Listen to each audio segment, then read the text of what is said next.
सच्चिदानंद सद्गुरु साईनाथ महाराज की जय। ओम साई राम। मित्रों, आज का ब्लॉग आप सभी हमारे साईं परिवार के लिए विशेष लाभकारी और कल्याणकारी है, क्योंकि बहुत सारे ऐसे हमारे साईं परिवार के लोग हैं जो यह कहते हैं कि गुरुजी हमारी मनोकामनाएं पूरी नहीं हो रही है, हमारा पूजा सफल नहीं हो रहा है और मैं इतने इतने दिन से पूजा कर रहा हूँ, ऐसी मनोकामनाएं हैं।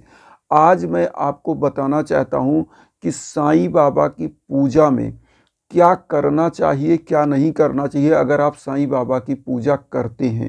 और यहाँ पर अगर आप यह चीज़ जान लेंगे तो निश्चित रूप से आपकी मनोकामनाएं पूरी होंगी और बाबा की कृपा, साईं बाबा की कृपा आपके परिवार पर बनेगी और आपकी सभी मनोकामनाएं सिद्ध होंगी, सकल मनोरथ पूरा होगा।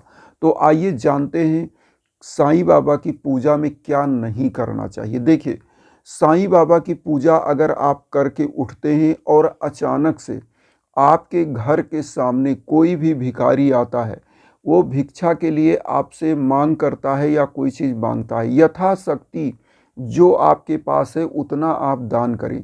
क्योंकि कहा गया है, बाबा ने खुद अपने 11 वचन में कहा है कि मुझे सदा जीवित ही जानो, अनुभव करो, सत्य पहचानो।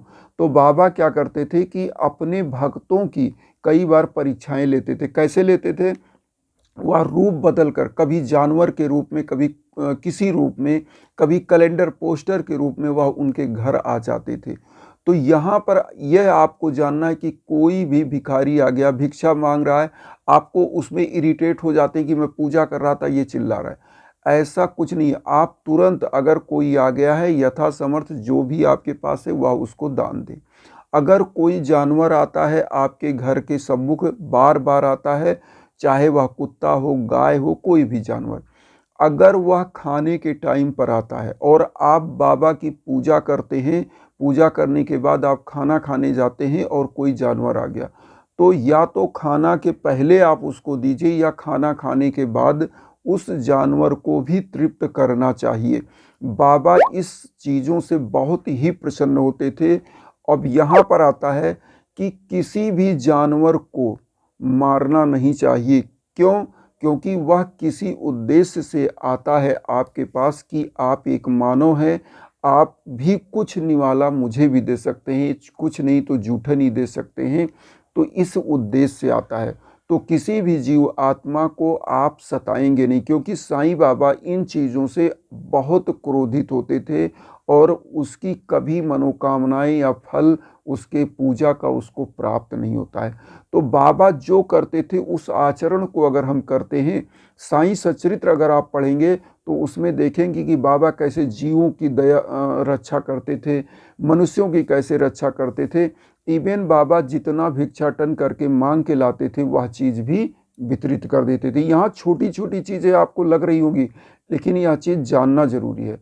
अब यहाँ पर एक चीज़ और आता है, किसी भी बुजुर्ग व्यक्ति को कभी भी कटु शब्द नहीं बोलना चाहिए। कोई भी रास्ते में मिल गया, आपको कोशिश करना चाहिए कि उसका कुछ हेल्प कर सकें।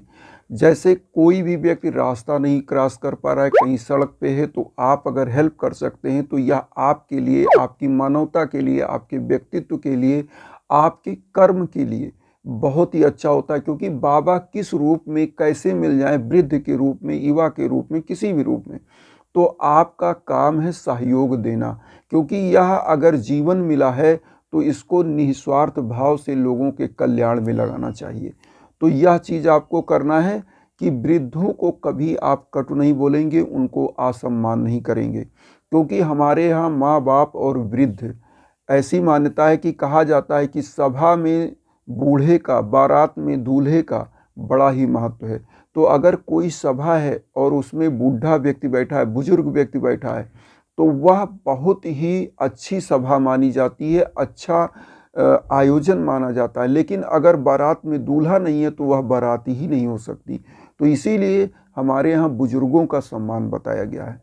तो पूजा करने के बाद कभी भी अपने माँ बाप को, बुजुर्ग कोई हैं तो उनका असम्मान नहीं करना चाहिए, उनका सम्मान करिए, पैर छूइए, जो भी आपके लायक सहयोग वो करें।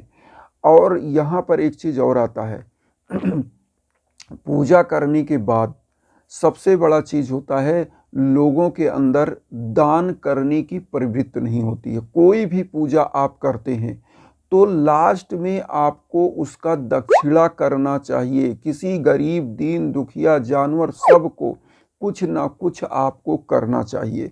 दान का मतलब क्या होता है?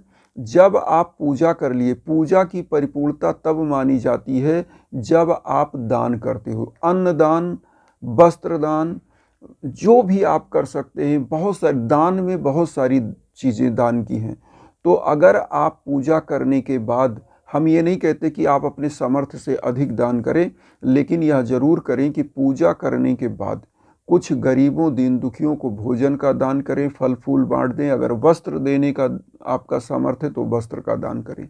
ये सब करने से आपके ऊपर बाबा की कृपा बनती है। और हमारे वेदों में लिखा है वस्त्र दान का अलग महत्व है, अन्न दान का अलग महत्व है।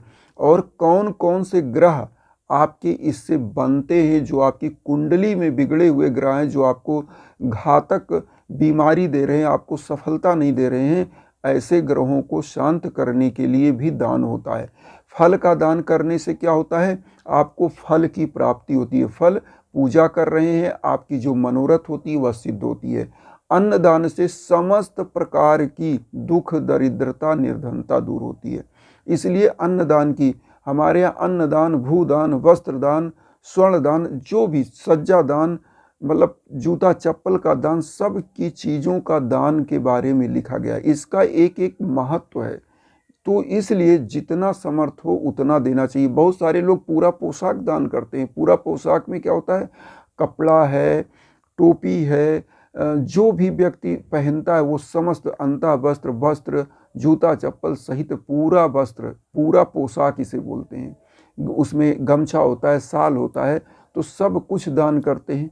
तो इसीलिए ठंडक में कहा जाता है कि गर्म वस्त्र का दान करना चाहिए और गर्मी में हल्के वस्त्रों का दान करना चाहिए। और बृहस्पतिवार को अगर दान करें तो पीले वस्त्र का दान करें, सबसे अच्छा माना जाता है।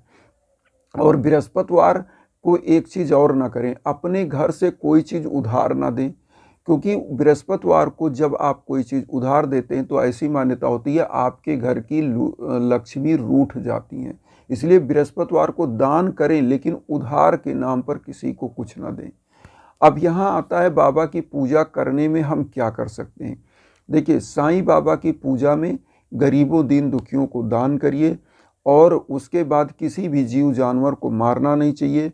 ये करना चाहिए कि आप पूजा करने के बाद गुरु के रूप में अपने गुरु के लिए दान दक्षिणा निकालिए, उसको गरीबों में वितरित करिए। अगर आप कहीं से भी पैसे कमाते हैं उसका दशांश निकालिए, दशांश निकाल करके गरीबों, दीन दुखियों को दान करिए। इससे बाबा अति प्रसन्न होते हैं। अब यहाँ बृहस्पतिवार का एक छोटा सा उपाय भी हम आप लोगों को बताना चाहते हैं। उपाय क्या है कि आप 7 गांठ हल्दी ले लीजिए, 7 बार आपको एक एक गांठ एक एक बार क्लॉकवाइज घुमा लीजिए। अगर आपके कुंडली में गुरु चांडाल योग है तो इस हल्दी को क्या करें कि किसी पीपल वृक्ष के नीचे रख दें, जड़ के पास, और 1 लोटा जल डाल के वहाँ पर ओम ग्राम ग्रीम ग्रौम सा गुरुवे नमः मंत्र का जाप करके चले आइए। और उसके बाद आप देखिएगा, जो हम स्क्रीन पर भी दे रहे हैं, ओम ग्राम ग्रीम ग्रौम सा गुरुवे नमः, इस मंत्र का जाप करके 11 बार आप चले आइए। और फिर देखिएगा कि आपकी कुंडली में जो गुरु चांडाल योग है वह दूर होगा। आपके सफलता जो नहीं मिल रही वह सफलताएं आपको प्राप्त होंगी। जिन बंद बांधों के घर में बच्चे बच्चियों की शादियां विलम्ब से हो रही, उनकी शादियां समय पर होंगी अगर वह लोग करते हैं। तो इस उपाय को करने से गुरु ग्रह उन्नत होता है और गुरु समस्त प्रकार की सफलताएं आपको प्रदान करता है। तो गुरुवार को इस हल्दी का उपाय करें। और अगर पीपल का वृक्ष नहीं है तो किसी बहते हुए तालाब में, जल में, नदी में इसको डाल देना चाहिए। इससे भी आपको वही लाभ प्राप्त होगा। तो इस उपाय को करें।